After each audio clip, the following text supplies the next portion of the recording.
Love has fireworks ড্রামার চতুর্থ পর্বে সবাইকে স্বাগতম। যারা আগের পার্টগুলো দেখোনি তারা আমার চ্যানেল থেকে আগের পার্টগুলো দেখে নিতে পারো, নয়তো এখান থেকে কিছুই বুঝতে পারবে না। আগের পার্টের লিঙ্ক আমি পিন কমেন্টে দিয়ে দিয়েছি, সেখান থেকে চেক করে নিতে পারো। তো চলো আর দেরি না করে চলে যাই লাভ হ্যাজ ফায়ারওয়ার্কস এর পার্ট 4 এর এক্সপ্লেনেশনে। ড্রামার শুরুতেই দেখা যায় যে ইরফান শিনকে দেওয়ার জন্য অফিসে আসে। সেখানে সে দেখে যে শিন ঘুমিয়ে পড়েছে। এটা দেখে সে তাকে ঘুম থেকে জাগিয়ে তোলে আর তার সাথে বাড়ি ফেরার কথা বলে, কিন্তু শিন তাকে মানা করে দেয় আর সেখান থেকে তাকে চলে যেতে বলে, যাতে অন্য কেউ তাদের একসাথে দেখে কোনো গসিপ না করে। তার এই কথা শুনে ইরফান সেখান থেকে চলে যায়, কিন্তু তারপরও ইরফান শিনের জন্য বাহিরেই অপেক্ষা করতে থাকে। পরদিন শিন ঘুম থেকে উঠে দেখে যে সে মিটিং এর জন্য দেরি করে ফেলেছে। যখন সে মিটিং এ যায়, ফাং তার কাছে রেকর্ডগুলো চায়, কিন্তু শিন ঘুমিয়ে পড়ায় রেকর্ডগুলো তৈরি ছিল না। শিন তখন নার্ভাস হয়ে বিষয়টি তাকে জানাতেই যাচ্ছিল, তখনই ইফাই তাকে সেই রেকর্ড ফাইলটি দিয়ে দেয় আর বলে যে ফাইলটি ভুল করে তার কাছে রয়ে গিয়েছিল। আসলে শিন ঘুমিয়ে পড়ায় ইফাই তার প্রপোজালটি তৈরি করে দিয়েছিল। শিন তখন তার প্রপোজালটি দেখায়, যা সবারই খুব পছন্দ হয়। ইফাই যখন নিজের অফিসে বসেছিল, তখন তার অ্যাসিস্ট্যান্ট এসে তাকে জিজ্ঞেস করে যে সে কেন তার পুরো ক্রেডিট শিনকে দিয়ে দিয়েছে। এর উত্তর ইফাই বলে যে সে কারো থেকে তার প্রাপ্য ক্রেডিট কেড়ে নিতে চায় না। ঠিক তখনই শিন সেখানে চলে আসে আর তাকে দেখা মাত্রই অ্যাসিস্ট্যান্ট সেখান থেকে চলে যায়। শিন ভেতরে এসে ইফাইকে ধন্যবাদ জানায় আর জিজ্ঞেস করে যে ফাইলটি তার কাছে কিভাবে এসেছে। ইফাই জানায় যে শিন যখন ঘুমিয়ে গিয়েছিল তখন সে তার প্রপোজালের ছবি তুলে রেখেছিল, যাতে ব্যাকআপ হিসেবে কাজে লাগে। সে শিনকে সেই ছবিগুলো দেখায়, কিন্তু সাথে সাথে শিন তার নিজের আরও কিছু ছবি ইফাইয়ের ফোনে দেখতে পায়। এতে সে প্রচণ্ড রেগে যায় আর ইফাইকে বলে যে সে যেন খুব তাড়াতাড়ি নিজের জন্য নতুন কোনো থাকার জায়গা খুঁজে নেয়, কারণ সে আর তার সাথে থাকতে চায় না। পরের সিনে দেখা যায় যে ইফাই নিজের জন্য কফি নিচ্ছে। তখনই শিন সেখানে আসে। সাহায্য চাওয়ার জন্য একজন কর্মী শিনের কাছে আসে আর তাকে ফাংয়ের কাজ বুঝিয়ে দিয়ে চলে যায়। এটা দেখে ইফাই শিনকে সাথে নিয়ে রুফটপে যায় আর জিজ্ঞেস করে যে তার আসলে কি হয়েছে। শিন শুধু এটুকুই বলে যে সে জানে যে ইফাই আগে থেকেই জানতো যে ফাং প্রতারণা সম্পর্কে সব জানে, তাও সে শিনকে ব্যবহার করেছে।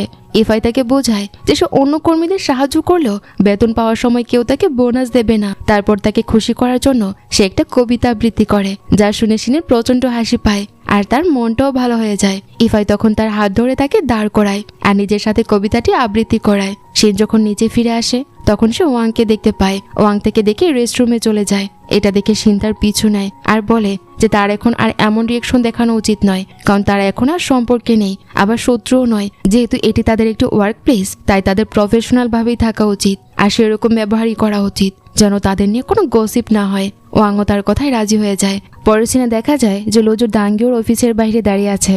তখনই কারো ফোন আসে যে তাকে কোম্পানির লোকসান সম্পর্কে জানায়, যা শুনে লোজো কিছুটা চিন্তিত হয়ে পড়ে। কিন্তু তখনই দাঙ্গিও সেখানে আসায় সে নর্মাল হওয়ার অভিনয় করে আর তাকে লাঞ্চের জন্য নিয়ে যায়। অন্যদিকে শিন যখন তার অফিসে ছিল, ফাং তাকে ডাকে। তারা দুজনে বসে কথা বলে। ফাং তাকে জানায় যে সে এখন থেকে নিয়মিত জব জয়েন করতে পারবে, এমনকি আর্থিক সমস্যা নিয়ে যে মিটিংটি হওয়ার কথা ছিল সেটিও সে অ্যাটেন্ড করতে পারবে। তার এই কথা শুনে শিন খুব খুশি হয়। অন্য পাশে দেখা যায় যে জজং ইওর অফিসের বাইরে তার জন্য ফুল নিয়ে অপেক্ষা করছিল। ইও বাইরে এলে সে ফুলগুলো তাকে দেয়, কিন্তু সে সেই ফুলগুলো নিতে না করে দেয়। তখন জজং তাকে ডেটে যাওয়ার জন্য রিকোয়েস্ট করে। ঠিক তখনই ইওর কলিগরা এসে তাকে জিজ্ঞেস করতে থাকে যে সে জজং এর সাথে রিলেশনশিপে আছে কিনা। তারা জজং এর প্রশংসাও করছিল। পরিস্থিতির চাপে পড়ে ইউ ডিনার ডেটের জন্য রাজি হয়ে যায় আর সেখান থেকে দ্রুত চলে যায়। পরে তারা দুজনে ডিনার করতে যায়। সেখানে জজং তাকে বলে যে সে ইউকে পছন্দ করে আর তার সাথে সে ডেট করতে চায়। সে নিজের সম্পর্কে কিছু বলতে শুরু করলে ইউ তাকে থামিয়ে দেয় আর বলে যে সে তাকে পছন্দ করে না। বিল মিটিয়ে সে সেখান থেকে চলে যায়। এই ঘটনায় জজং এর মনটা পুরোপুরি ভেঙে যায়। তখন সে তার বন্ধুদের সাথে বাড়ি যায় আর ইউর ঘটনাটি বলে খুব মাতাল হয়ে পড়ে। তার বন্ধুরা তার মজা উড়াতে থাকে আর এদেশে আরো কষ্ট পেয়ে সেখান থেকে চলে আসে। অন্যদিকে ইফাই তার ফ্ল্যাটে ফিরে দেখে যে শিন রান্না করছিল। সে কারোর জন্য টিফিনও প্যাক করছিল। এটা দেখে ইফাই খুব রেগে যায়, কারণ তার মনে হচ্ছিল যে শিন তার বদলে অন্য কারোর জন্য ডিনার বানাচ্ছে। কিন্তু সে নিজের রুমে গিয়ে দেখে যে শিন তার জন্য আগে থেকে ডিনার গুছিয়ে রেখেছে।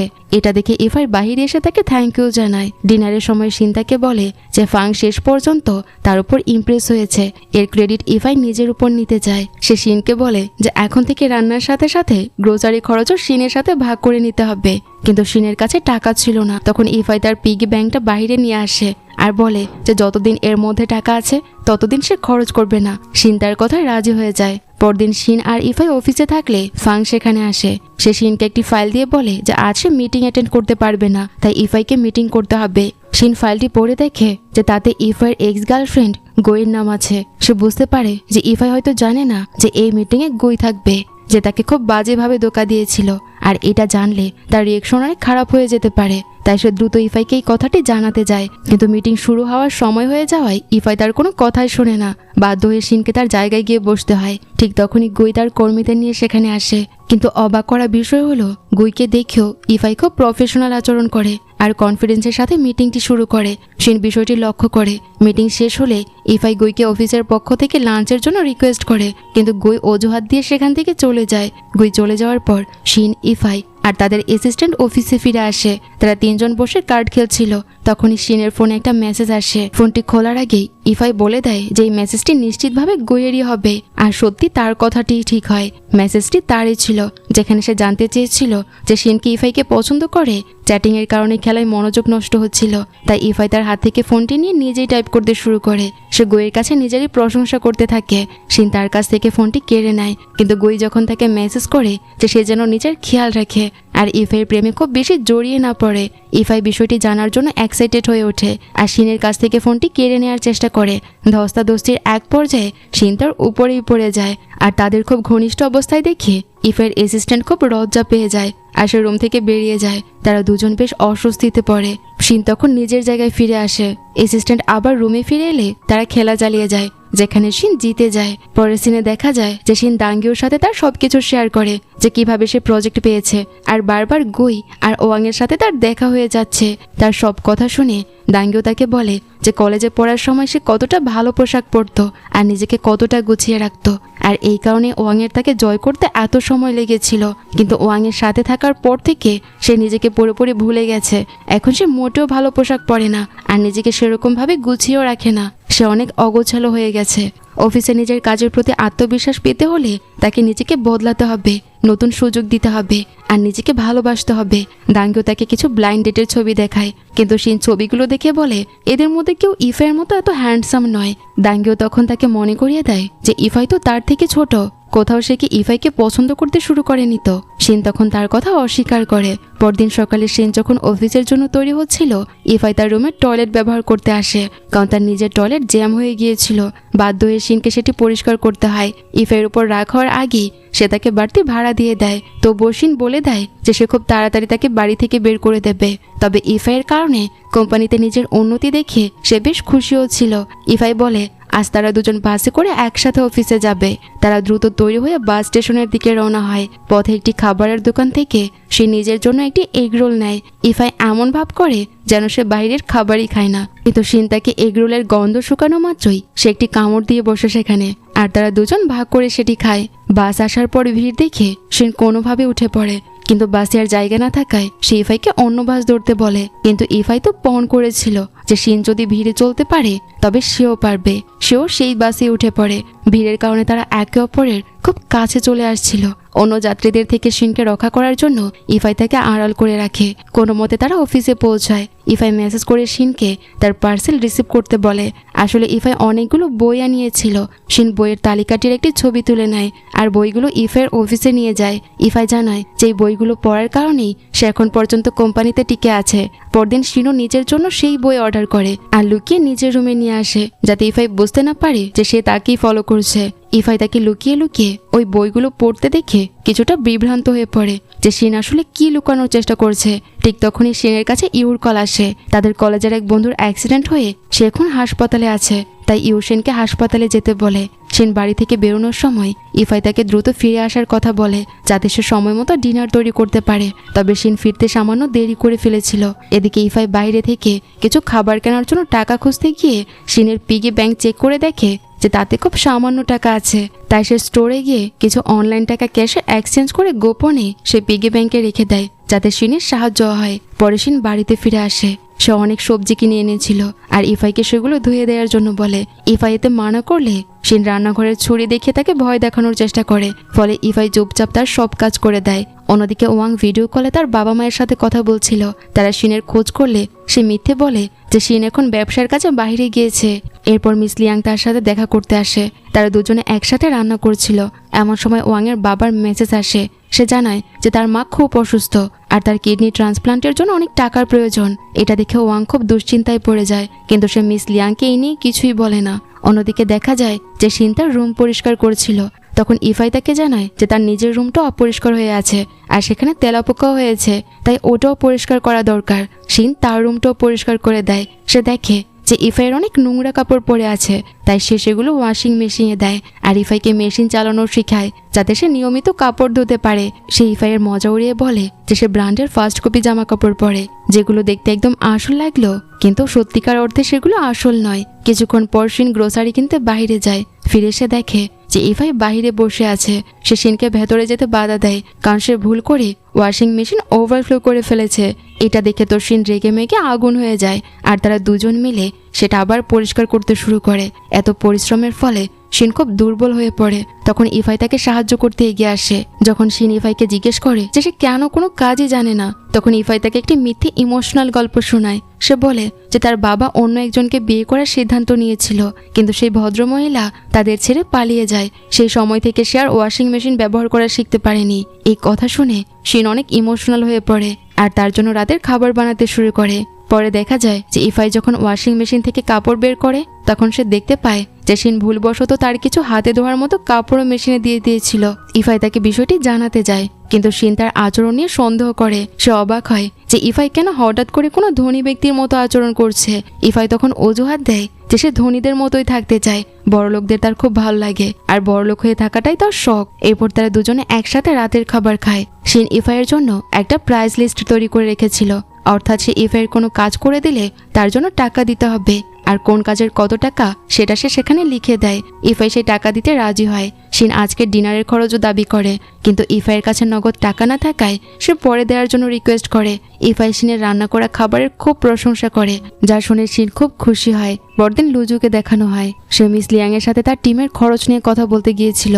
লুজুর অভিযোগ ছিল যে তার টিমের সমস্ত কঠোর পরিশ্রম আর প্ল্যানের ক্রেডিট অন্য বিভাগ নিয়ে নিয়েছে। মিস লিয়াং তখন তাকে একটি শেষ সুযোগ দেয় আর তার প্রজেক্টের জন্য নতুন একজন ইনভেস্টর খুঁজে আনতে বলে। মিস লিয়াং তাকে বলে যে আজ সে একটি জীবনের শিক্ষা পেয়েছে, আর ঠিক একইভাবে একজন ট্রেডিং কোম্পানির কর্মীও তাকে একটি শিক্ষা দিয়েছিল। এই কথা শুনে লুজু তাকে জানায় যে তার এক বন্ধু এই কোম্পানিতে কাজ করে।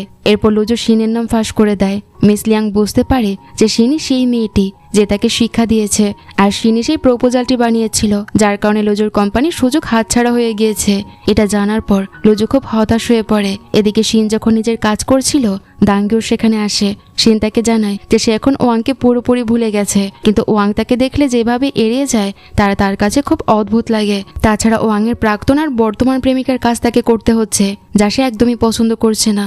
দাঙ্গিও তার মন ভালো করার জন্য তাকে একটি টেডি বিয়ার দেয়। টেডিটি দেখে শিনের ইফাইয়ের কথা মনে পড়ে যায়, কারণ ইফাই ঠিক সেই টেডির মতোই পোশাক পরে। শিন দাঙ্গিওকে বলে যে ওয়াংয়ের সাথে থাকার সময় সে যতটা না শিখেছে, ইফাইয়ের সাথে থেকে তার থেকেও বেশি শিখছে। দাঙ্গিও তাদের জুটির কথা নিয়ে মজা করতে থাকে। শিন তাকে বলে যে ওয়াং তার বয়ফ্রেন্ড ছিল, তাই সে তার সামনে নিজেকে সবসময় পরিপাটি রাখার বা মোটিভেট হওয়ার প্রয়োজন বোধ করতো না, কিন্তু ইফাই একজন বাইরের মানুষ হওয়ায় তার সামনে শিনকে সবসময় ভালো দেখানোর চেষ্টা করতে হয়। ঠিক তখনই লুজু সেখানে চলে আসে। দাঙ্গিও ফোন ধরার জন্য বাইরে চলে যায়। সুযোগ বুঝে লুজু শিনকে বলে যে দাঙ্গিও তাকে তার বন্ধুর চেয়েও বেশি ভালোবাসে আর সবসময় সাহায্য করে। লুজু আরও বলে যে সে এখন বিয়ে করে দাঙ্গিওকে নিয়ে একটি সংসার শুরু করতে চায়, কিন্তু শিনের বানানোয় ওই প্রপোজালের কারণে তার বর্তমান আর্থিক অবস্থা খুব খারাপ হয়ে গেছে। লুজু শিনকে জানায় যে এই খবরটি শুনলে দাঙ্গিও খুব কষ্ট পাবে আর তাদের ভবিষ্যৎও নষ্ট হতে পারে। তার এই কথা শুনে শিন তাকে বলে যে এই বিষয়ে সে কিছুই জানতো না, কিন্তু লুজুর মনে হচ্ছিল যে শিন শুধু অভিনয় নাটক করে যাচ্ছে। তখনই সেখানে দাঙ্গিও চলে আসে, তাই তারা দুজনে সেখান থেকে চলে যায়। এরপর শিন ইফাইয়ের সাথে দেখা করতে যায়। সে দেখে যে ইফাই জিমে ওয়ার্কআউট করছে। শিনকে আসতে দেখে ইফাই নিজের মেশিনের ওজন বাড়িয়ে দেয়, যা শিন খেয়াল করে ফেলে। তাই সে শয়তানি করে মেশিনে আরও অনেক ওজন চাপিয়ে দেয়, যার ফলে ইফাইয়ের পিঠে ব্যথা শুরু হয় আর শিনকে তার পিঠ মালিশ করে দিতে হয়। সেখানে শিন তাকে লুজুর বিষয়টি খুলে বলে যে সে যে প্রপোজালটি তৈরি করেছিল তাতে কোথাও লুজুর কোম্পানির কথা উল্লেখ ছিল না, তবে কিভাবে লুজুর কোম্পানি লস হতে পারে। তখন ইফাই তাকে বোঝায় যে লুজুর কোম্পানি গত 3 বছরে নতুন কোনো প্রোডাক্ট লঞ্চ করেনি, তাই মার্কেটে কোম্পানির ভ্যালু পড়ে গেছে। এখন কেউ বিনিয়োগ করলে তাদেরই ক্ষতি হবে, তাই এতে শিনের কোনো দোষ নেই। এরপর শিন ইফাইকে সাহায্য করে বাইরে নিয়ে আসে। তখনই ইফাইয়ের অ্যাসিস্ট্যান্ট তাদের একসাথে দেখে ফেলে। ইফাইকে সত্য বলতে হয় যে শিন আসলে তার ল্যান্ড লেডি। ইফাই ও শিন গাড়িতে করে বাড়ি ফিরছিল, কিন্তু শিনের কাছে দাঙ্গিওর ফোন আসে। দাঙ্গিও জানায় যে সে তার ঘর রিনোভেট করেছে, তাই শিন যেন একবার এসে দেখে যায়। শিন তার বাড়ি যায়। দাঙ্গিও তাকে ডিনারের জন্য আটকে রাখে আর লুজুকে ফোন করে, কিন্তু শিনের উপস্থিতির কথা জানতে পেরে লুজু বাসায় না আসার জন্য অজুহাত দেয়। এতে শিন তাকে বাসায় নিয়ে আসে। তারা দুজনে রান্না করে আর ইফাই তাদের কিছু সময় একা ছাড়ার জন্য বাইরে চলে যায়। শিন পরোক্ষভাবে দাঙ্গিওর কাছে জানতে চায় যে যদি কোনোদিন লুজুর কোম্পানি লস হয় তবে দাঙ্গিও কি করবে, কিন্তু দাঙ্গিও খুব স্বাভাবিক রিয়েকশন দেখায়। শিন তাকে সব সত্যি বলতে যাচ্ছিল, কিন্তু তখনই সেখানে ওয়াং চলে আসে। ওয়াং শিনকে বলে যে তার জরুরি প্রয়োজন, তাই তার রেন্টের টাকা এখনই ফেরত চাই। শিনের কাছে এখন পর্যাপ্ত টাকা নেই, তাই সে কয়েকদিনের সময় চায় তার কাছে। ওয়াং তাকে প্রজেক্ট টিম ছেড়ে দেওয়ার জন্য তাকে বলে কারণ তাদের নিয়ে অনেক গুজব ছড়াচ্ছে, যা ওয়াং এর জন্য সমস্যার কারণ হয়ে দাঁড়িয়েছে। শিন টিম ছাড়তে অস্বীকার করে আর দরজা লক করার চেষ্টা করে। ওয়াং তখন দরজা ধরে রাখে। দাঙ্গিও শিনকে সাহায্য করতে দরজা বন্ধ করার চেষ্টা করে। তখনই ইফে এসে তাকে পেছন থেকে ধরে ফেলে, কিন্তু ওয়াংকে দেখে সে তাকে ছেড়ে দেয়। এরপর সবাই ভেতরে ফিরে আসে। ইফাই তার রুমে তৈরি হতে যায়। একা পেয়ে দাঙ্গিও শিনকে বলে যে ইফাই আজ অনেক সাহায্য করেছে, তাই শিনের তাকে ধন্যবাদ জানানো উচিত। ইফাই তৈরি হয়ে ফিরে আসে আর খুব ভাব নিয়ে শিনের কাছে ভালো খাবারের বায়না ধরে আর দরজা লক করে বসার আদেশ দেয়। সে এমনভাবে অভিনয় করছিল যেন সে তার খুব রাগী আর হ্যান্ডসাম সিও, যা দেখে শিন আর দাঙ্গিও হেসে ফেলে। ইফাই চলে যাওয়ার পর শিন হিসাব করতে শুরু করে যে কিভাবে সে ওয়াংয়ের টাকা শোধ করবে, কিন্তু তার কোনো ইনসেন্টিভও আসার ছিল না, তাই সে পার্ট টাইম জব করার কথা ভাবে। দাঙ্গিও সাহায্য করতে চাইলেও শিন তাকে মানা করে দেয়। কিছুক্ষণ পর দাঙ্গিও চলে যায়। শিন একা বসে ইফাইকে টেক্সট করে কিছু স্বীকার করার চেষ্টা করে, কিন্তু তার সাহস হচ্ছিল না। সে ইফাইকে মেসেজ করে। সে তখন বাড়ি বসেছিল। ইফাই তাকে জানায় যে বাড়ি ফিরতে তার কিছুটা সময় লাগবে। শিন ইফাইয়ের জন্য অপেক্ষা করতে থাকে, কিন্তু ইফাই তখন বাড়ি তার এক বন্ধুর সাথে ছিল। তার বন্ধু তাকে অন্য এক মেয়ের সাথে তার পরিচয় করিয়ে দেওয়ার চেষ্টা করে, যে খুব ভালো গান গাইতো।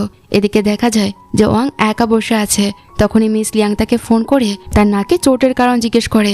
ওয়াং মিথ্যে বলে যে ট্যাক্সি ড্রাইভারের সাথে ঝগড়া হয়েছিল তার, কিন্তু মিস লিয়াং তার চিন্তায় তাকে দেখতে চলে আসে। সে বুঝতে পারে যে ওয়াং হয়তো তার কাছে কিছু লুকাচ্ছে, কিন্তু ওয়াং তাকে সত্যিটা আর বলে না। এদিকে ইফাই বাড়ি ফিরে দেখে যে শিন তার জন্য রাতের খাবার রেখে দিয়েছে। সে খাবারের বাটি গরম করা অজুহাতে শিনের রুমের সামনে যায়। শিন দরজা খুললে ইফাইয়ের মাতাল অবস্থা দেখে সে সতর্ক করে দেয় যে যদি ইফাই তাকে বিরক্ত করার চেষ্টা করে তবে সে প্রতিবেশীদের ডেকে আনবে। কিন্তু ইফাই শুধু জানতে চেয়েছিল যে শিন কেন তার জন্য খাবার রেখে দিয়েছে। শিন জানায় যে সে শুধু ইফাইকে ধন্যবাদ জানাতে চায়, কারণ ওয়াংয়ের বিরুদ্ধে তাকে শিক্ষা দিতে ইফাই সাহায্য করেছিল। অন্যদিকে দেখা যায় যে ইওর কাছ থেকে রিজেক্ট হওয়ার পর জজং খুব হতাশ হয়ে পড়ে। সে রুম থেকে বেরই হচ্ছিল না। তার মা বাবা তাকে ঘরের বাইরে বের করার জন্য পরদিন কৌশলে পার্কে নিয়ে যায়। সেখানে জজং এর মা স্পিকারে তার বায়োডাটা পড়ে শোনায়, যাতে অনেক মেয়ে তার নম্বরের জন্য ভিড় করে। কিন্তু জজং সেখানে ইউকে দৌড়াতে দেখে তার পিছু নেয়। পরে ইউ জজং এর মুখোমুখি হয়ে তাকে সরাসরি জিজ্ঞেস করে যে কেন সে তাকে ফলো করছে। জজং জানায় যে তার পরিবারের লোকজন আর বন্ধুরা তাকে পারফেক্ট মনে করে, তবে কেন ইউ তাকে বারবার রিজেক্ট করছে। ইউ তখন তাকে পরিষ্কার বুঝিয়ে দেয় যে সে একজন স্বাধীন চেতা মেয়ে, কিন্তু জজং এখনো একজন মাম্মাস বয়। সে তার মায়ের আঁচল ধরে এখনো চলে আর তার আচরণে সে বেশ বিরক্ত। এই কথাগুলো জজং এর মা বাবাও আড়াল থেকে শুনে ফেলে। তখন তার বাবা জজং এর মাকে বোঝায় যে জজং এর জীবনে তুমি আর হস্তক্ষেপ করো না, তাকে নিজের মতো করে শিখতে দেওয়া উচিত। এখন সে বড় হয়েছে, তার নিজের মতো চলতে দেওয়া উচিত, তার স্বাধীনতা তাকে ফিরিয়ে দেওয়া উচিত। আমরা মা বাবা হিসেবে তার পাশে সব সময় থাকবো, কিন্তু তার পুরো জীবনটা দখল করে নেওয়ার কোনো অধিকার আমাদের নেই। পরদিন দেখা যায় যে ইফাই রাতে খেতে গিয়ে দেখে যে শিন তার জন্য কিছু রান্না করেনি, কারণ সে তার রুমে নিজেকে লক করে রেখেছিল। ইফাই বাইরে থেকে খাবার অর্ডার করে তার রুমের সামনে রেখে দেয়। অনেকক্ষণ পর ইফাই দেখে যে শিন তাও খায়নি। সে এতে চিন্তিত হয়ে দরজায় কড়া নাড়ে আর শিন ক্লান্ত হয়ে বের হয়। জানা যায় যে সে সারাদিন অনলাইন পার্ট টাইম জব করছিল। ইফাই তাকে বলে যে টাকার প্রয়োজনে সে শিনকে সাহায্য করতে পারে, তবে শরীরে তার যত্ন নেওয়া উচিত। ইফাইয়ের এই যত্ন দেখে শিন খুব খুশি হয় আর ইফাইয়ের দেয়া খাবারগুলো খেয়ে নেয়। পরদিন অফিসে দাঙ্গিও শিনের সাথে দেখা করতে আসে। শিনকে কাজে খুব ব্যস্ত দেখে দাঙ্গিও আর লুজু শপিং এ একাই চলে যায়। শপিং এর সময় দাঙ্গিও লুজুকে জানায় যে ওয়াং এর কারণে শিনকে কতটা কষ্ট আর পরিশ্রম করতে হচ্ছে। আসল সত্যিটা হলো দাঙ্গিও শিনকে সাহায্য করতে চেয়েছিল, কিন্তু শিন তা রিজেক্ট করে, কারণ দাঙ্গিও আর লুজুর বিয়ের খরচ চলছে, তাই সে তাদের কাছ থেকে টাকা নিতে চাচ্ছিল না। অন্যদিকে দাঙ্গিওর কথা শুনে লুজু বুঝতে পারে যে দাঙ্গিও শিনের প্রতি কতটা যত্নশীল, অথচ শিন তার ব্যাপারে মোটেও ভাবে না। এতে বিরক্ত হয়ে লুজু ড্রিঙ্কস করতে শুরু করে। দাঙ্গিও তা দেখে তাকে সান্ত্বনা দিতে তাকে জড়িয়ে ধরে আর তার মানসিক চাপ না নিতে বলে। পরদিন লুজু তার ইনভেস্টমেন্ট প্রপোজাল নিয়ে ইফাইয়ের অফিসে যায়, কিন্তু ইফাই তা রিজেক্ট করে দেয়। এতে লুজু সবার সামনে চিৎকার শুরু করে আর ইফাই তাকে নিজের রুমে ডেকে পাঠায়। ইফাই তাকে মনে করিয়ে দেয় যে সে আগেও বলেছিল যে শুধুমাত্র শান লিফান গ্রুপের উপর নির্ভর করে থাকা তার পক্ষে সম্ভব নয়, নিজের জন্য নতুন ইনভেস্টর খুঁজতে হবে। ইফাই তাকে কিছু নথিপত্র দেখায় যেখানে প্রমাণ ছিল যে লুজুর সাথে আসল প্রতারণা করেছে মিস্টার লিয়াং এর কোম্পানি। ইফাই তাকে পরামর্শ দেয় যে মিস লিয়াং এর সাথে সরাসরি কথা বলাই এখন একমাত্র উপায়, কারণ চুক্তির শর্ত অনুযায়ী সে লুজুর প্রজেক্টে বিনিয়োগ বন্ধ করতে পারে না। লুজু বিষয়টি বুঝতে পারে। এদিকে দাঙ্গিও ওয়াং এর উপর খুব রেগেছিল, তাই সে ওয়াং এর অফিসে গিয়ে হাজির হয়। ওয়াং মিটিং এর অজুহাত দিয়ে দেখা না করলে দাঙ্গিও চিৎকার করে সবাইকে জানাতে শুরু করে যে ওয়াং তার বেস্ট ফ্রেন্ড শিনের সাথে কি করেছে। তার এই কর্মকাণ্ডে ওয়াং বাহিরে আসতে বাধ্য হয়। দাঙ্গিও একটি সুটকেস নিয়ে এসেছিল যাতে অনেক নগদ টাকা ছিল। সে ওই টাকা দিয়ে ওয়াংকে শিনের পিছু ছাড়তে বলে। পুরো ঘটনাটি ইউ সেখানে দাঁড়িয়ে রেকর্ড করছিল। ওয়াংয়ের এই চরম অপমান হতে দেখে মিস লিয়াং সেখানে হাজির হয় আর দাঙ্গির উপর আইনি ব্যবস্থা নেওয়ার হুমকি দিয়ে তাকে গার্ডদের মাধ্যমে বের করে দেওয়ার চেষ্টা করে। এই নিয়ে মারামারি বেঁধে যায়। তখন লুজু আর শিন সেখানে পৌঁছে দাঙ্গিওকে বাঁচাতে লড়াইয়ে জড়িয়ে পড়ে। সবকিছুর পর ওয়াং বিরক্ত আর হতাশ হয়ে সবাইকে লড়াই থামাতে বলে। সে কান্নায় ভেঙে পড়ে আর জানায় যে তার মা খুব অসুস্থ, তার কিডনি সার্জারির জন্য তার ওই টাকার খুব প্রয়োজন ছিল। তার এই কথা শুনে শিন বুঝতে পারে যে তার উচিত ছিল ওয়াংয়ের টাকাটা অনেক আগেই দিয়ে দেয়া। এরপর সবাই সেখান থেকে চলে যায়। যাওয়ার সময় মিস লিয়াং লুজুকে জানিয়ে দেয় যে যেহেতু সেই সব কিছুর সাথে জড়িত ছিল তাই তাকে নির্ধারিত সময়ের আগেই ইনভেস্টমেন্ট লিস্ট থেকে বাদ দেওয়া হবে। তার এই কথা শুনে লুজু অনেক বেশি চিন্তিত হয়ে পড়ে। এখন দাঙ্গিও সব সত্যি জানতে পেরে যায় যে লুজুর চাকরি অনেকদিন ধরেই ঝুঁকির মুখে ছিল আর সে কারণেই সে এত বেশি অস্থির থাকতো সব সময়। তবে দাঙ্গিও তার উপর রাগ করে না। তার রাগের কারণ ছিল যে লুজু আর শিন দুজনেই এই কথা জানতো, কিন্তু তাকে কেউ কিছু জানায়নি। অন্যদিকে দেখা যায় যে ইফাই পুরো মারামারির ঘটনাটি দেখে ফেলে। সে জানতো যে এখন সামাজিক যোগাযোগ মাধ্যমে এটি ভাইরাল হতে শুরু করবে, যা শিনের জীবনকে আরো বেশি টক্সিক করে দিতে পারে। তাই সে সাথে সাথে তার অ্যাসিস্ট্যান্টকে নির্দেশ দেয় যেন কোম্পানির সোশ্যাল মিডিয়া অ্যাকাউন্ট হ্যান্ডেল করা ব্যক্তির সাথে দ্রুত যোগাযোগ করা হয় আর পরিস্থিতি সামাল দেওয়া হয়। আর এই সিনের মধ্য দিয়েই আজকের ড্রামাটির এই এপিসোড শেষ হয়ে যায়। তো ড্রামার স্টোরি তোমাদের কাছে কেমন লেগেছে তা কমেন্ট করে জানাতে ভুলো না। যদি একটু ভালো লেগে থাকে তাহলে প্লিজ ভিডিওটিতে লাইক করে দিও আর এর পরবর্তী পার্টগুলো দেখার জন্য আমার চ্যানেলটি সাবস্ক্রাইব করতে কিন্তু ভুলো না। দেখা হচ্ছে পরবর্তী কোনো ভিডিওতে। সেই পর্যন্ত সবাই ভালো থেকো আর সুস্থ থেকো।